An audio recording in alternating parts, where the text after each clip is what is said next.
अस्सलाम वालेकुम एवरीवन। आज मैं आपके साथ मेंदू वड़े के 8 ऐसे टिप्स शेयर करूंगी जिसको देखने के बाद आपके मेंदू वड़े बिल्कुल मार्केट जैसे ही बनेंगे। देखने में भी मार्केट जैसे होंगे और टेस्ट में भी मार्केट वाले होंगे। तो रेसिपी को एंड तक ज़रूर देखिएगा, स्टेप बाय स्टेप सारे टिप्स को फॉलो करिएगा तो आप भी इसी तरह से क्रंची और जालीदार मेंदू वड़े घर में बना पाएंगे। कई बार लोगों के सवाल होते हैं कि हमारे मेंदू वड़े फूल तो जाते हैं लेकिन अंदर से कच्चे रह जाते हैं।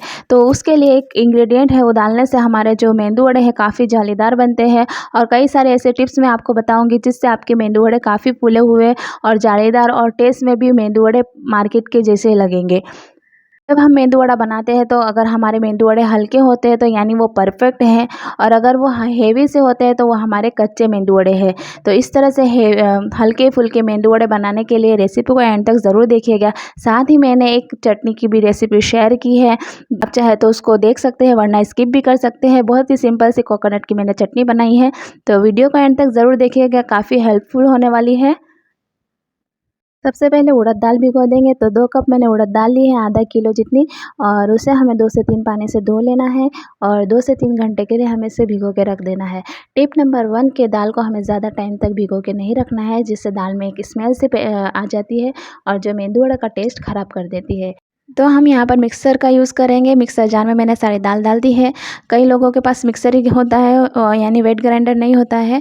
तो वेट ग्राइंडर में क्या होता है, दाल काफ़ी फ्लफ़ी बनती है और मिक्सर जार में भी हमें इसी तरह से फ्लफ़ी बनाना है, सिर्फ थोड़ी सी बातों का ध्यान रखना है।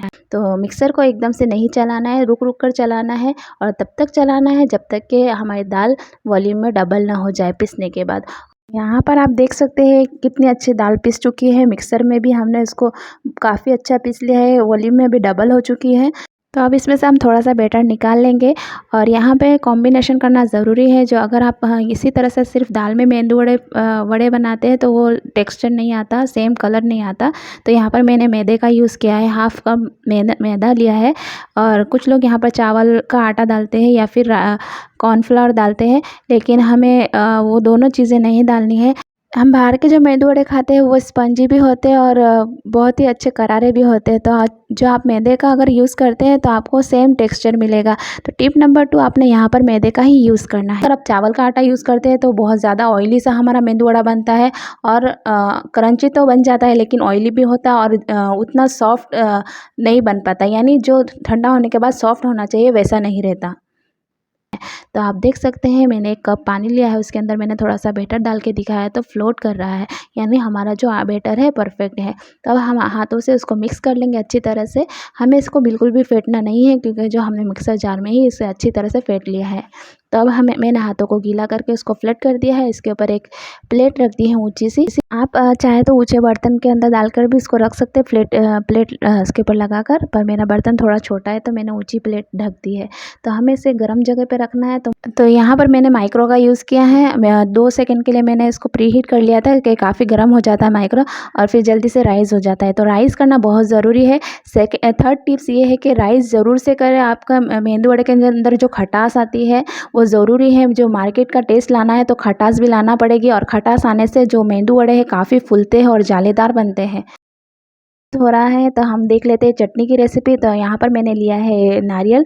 तो एक छोटा नारियल लिया था, उसमें 10 हरी मिर्ची डाल दी और लहसुन के जगह 3 से 4 डाल दिए और नमक डाल दिया है। लहसुन की जगह आप अदरक का भी यूज़ कर सकते हैं, यानी दोनों को साथ में नहीं डालना है। दोनों को लहसुन हो तो लहसुन डाल दें या फिर अदरक डाल दें। और यहाँ पर मैं पीस चुका है चटनी, तो इसमें दही डाल रही हूँ। 3 टेबल स्पून मैंने दही डाली है। अब उसको भी मैंने ग्राइंड कर लिया है। तो थोड़ी सी थिक चटनी है, थोड़ा सा पानी डाल देंगे हम इसमें और अब इसका हम तड़का लगा लेंगे।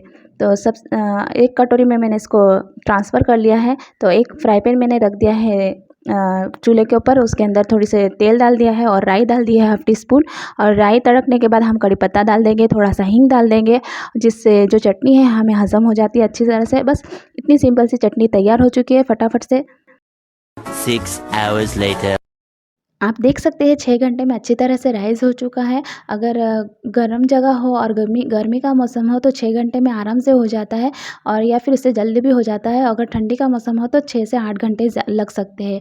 लेकिन राइस होने के बाद अगर इसके अंदर खटास नहीं आती है तो हमें ये वाला इंग्रेडिएंट डालना है जिसका नाम सिट्रिक एसिड है, नींबू का फूल कहा जाता है। तो टिप नंबर 4 कि हमें खटास लानी ज़रूरी है, तो इसके अंदर हमें नींबू का फूल यूज़ करना है खटास के लिए। हमारे इस बैटर में राइस होने के साथ साथ खटास भी आ चुकी है, इसलिए हमने यहाँ पर सिट्रिक एसिड का यूज़ नहीं किया है। टिप नंबर 5 कि हमें आटे पीसते वक्त नमक नहीं डालना है, जिससे राइस अच्छे से नहीं होता है। तो यहाँ पर मैंने अभी नमक डाला है और आप अपने स्वाद के अनुसार नमक डाल सकते हैं, और मैंने 2 चुटकी यहाँ पर सोडा डाल दिया और उसे अच्छी तरह से मिक्स कर लेना है। टिप नंबर 6, सोडा ज़रूर से डालें इसके अंदर, क्योंकि जो सबकी शिकायत होती है कि मेंदू वड़े तो फूल गए लेकिन अंदर से कच्चे हैं, तो वो सोडा नहीं डालते हैं। सोडा ज़रूर से डालें, लेकिन बहुत ज़्यादा भी ना डालें, 2 चुटकी बहुत हो जाता है, क्योंकि हमने खटास भी आटे के अंदर डाली है, जिससे खटास की वजह से वो अच्छी तरह से फूलता है। तो कुछ मैंने कांदे और मिर्ची और धनिया डाल दिया है काट कर, और थोड़ा सा कड़ी पत्ता डाल दिया है। ये ऑप्शनल है, ये आप चाहे तो डाल सकते हैं, वरना स्किप कर सकते हैं। कितना डालना है, थोड़ा डालना है, ज़्यादा डालना है, ये आपकी मर्ज़ी है। तो यहाँ पर मैं इसको मिक्स कर ले रही हूँ अच्छी तरह से। अब बैटर देख सकते हैं आप कि ना ज़्यादा थिक है ना ज़्यादा लिक्विड है, तो इसी तरह से हमें बैटर चाहिए। टिप नंबर 7 के मेंदू वड़े का आटा जो है, बैटर जो है, हमें लिक्विड भी नहीं रखना है और ना ही हमें डो बनाना है उसका। तो हमें दरमियान में रखना है, यानी जो हमारा बैटर है पकोड़ों की तरह होना चाहिए। तो आप देख सकते हैं मैंने हाथों को गीला किया है, फिर उसको पकोड़ों की तरह छोड़ा है तो छूट गया आराम से। तो इसी तरह से होना चाहिए। और टिप नंबर 8 के ऑयल का टेम्परेचर हाई होना ज़रूरी है।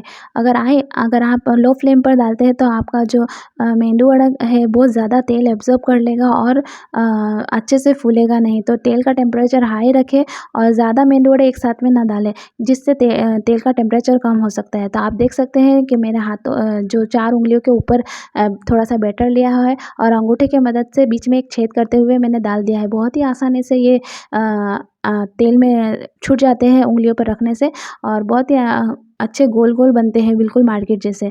तो लेकिन आपको पता कैसे चलेगा कि आपके मेंदू वड़े परफेक्ट बने हैं? तो यहाँ पर आपने देखा मैंने ऑयल में डाला, जैसे ही ऑयल में डाला है वैसे ही मेंदू वड़े का जो वड़ा है ऊपर तैरने लगा, यानी हमारा जो मेंदू वड़ा है परफेक्ट फूल रहा है।